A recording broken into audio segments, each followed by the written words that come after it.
네, 월요일장 같은 경우에 미국 증시는 휴장을 했습니다. 이에 따라서 오늘 우리 증시 출발에 큰 영향을 줄 만한 굵직한 방향타는 없을 것으로 보여지는 가운데 우리 증시가 출발한 이후에 10시 반 중국에서 발표되는 여러 가지 지표들을 눈여겨봐야 되겠습니다. 실질 GDP가 발표가 되고요. 그리고 산업 생산, 소매 판매 등이 발표가 됐는데요. 이러한 지표를 또 우리가 어떻게 해석을 해야 하는지 중국 경제에 대해서 미리 짚어보는 시간 역시 오늘 2부 이 시간에 마련을 했습니다. 먼저 미국 증시 휴장을 했으니까 미국과 관련돼서 나오고 있는 요즘 안 좋은 이야기들 참 많죠. 경기 침체에 대한 우려 등도 있는데 이러한 사항들 짚어드리면서 유럽 증시 마감 동향까지 자세하게 알려드리겠습니다. 시황센터 가보겠습니다. 김지민 캐스터 정리해 주시죠. 네, 이날 뉴욕 증시는 마틴 루터 킹의 날로 휴장했습니다.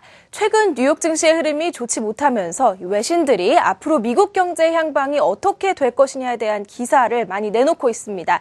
이와 관련해서 월가 전문가들을 대상으로 설문도 진행하고 있는데요. 어제 살펴드린 월스트리트 저널에 이어서 오늘은 CNBC가 진행한 설문 내용 살펴드리도록 하겠습니다.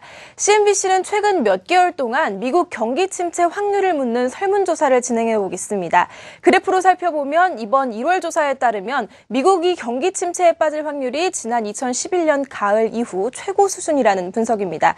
다만 침체에 빠질 절대 확률은 아직 그리 높지는 않습니다. 그래프로 살펴보면 최근 6차례 조사에서 미국이 경기 침체를 예상하는 전문가들의 비율이 점차 높아지고 있습니다.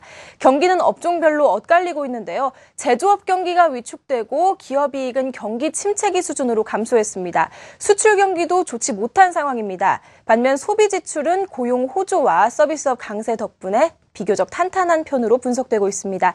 RDQ 이코노믹스는 미국 경제를 둘러싼 비관론이 지나치다면서 경기 침체에 대한 우려가 과장된 면이 있다는 의견을 제시했고요. 노무라 증권은 미국 경기 침체 가능성이 낮다면서 다만 잠재 성장률이 낮다는 점과 저균형 실질금리 등 구조적인 변화가 미국 경제의 침체 확률을 높인다고 언급했습니다. 다음 유럽 시장 동향 함께 살펴보시죠. 은행주 부진 속에 유럽 증시 전반적으로 약세로 마감했습니다. 유럽중앙은행이 부실 대출이 많은 은행에 대한 조사를 착수했기 때문으로 풀이됩니다. 이 아시아 증시가 부진한 흐름을 나타내는 가운데 이란에 대한 서방의 경제 제재에 풀리면서 유가가 하락을 거듭하고 있다는 점도 부담으로 작용했습니다.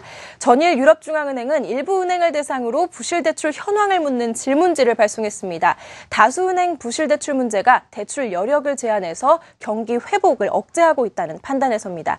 특히 그리스와 이탈리아 등 유로존 주변국 은행들 상황이 좋지 못한 것으로 나타났습니다. 범유럽 지수 하락 마감했고요. 런던 증시 역시 0.42% 하락 마감했습니다. 독일 닥스 지수 마찬가지로 0.24% 하락하면서 9,521포인트의 장을 마무리했고요. 프랑스 캬크 지수 역시 0.25%, 0.48% 하락하면서 4,189포인트의 장을 마무리했습니다. 국제유가 흐름 함께 살펴보시죠. 원유 시장의 뜨거운 감자로 떠오른 이란발 소식에 유가 휘청이고 있습니다. 특히 브렌트의 경우 장중 한때 2003년 11월 이후 최저까지 하락하기도 했다가 이후 소폭을 반등하면서 낙폭을 축소했습니다. 전문가들은 이란 경제제재 해제 이후 한 달 정도 지나면 하루에 10만 배럴, 또 6개월 지나면 하루에 40만 배럴가량 이란산 원유 공급이 증가할 것으로 전망했는데요. 하지만 오펙은 월간 보고서를 통해 올해 설비 투자 감소 영향으로 산유량이 줄어들 것이라는 상반된 전망을 내놓고 있어 그 추이에 주목하셔야겠습니다.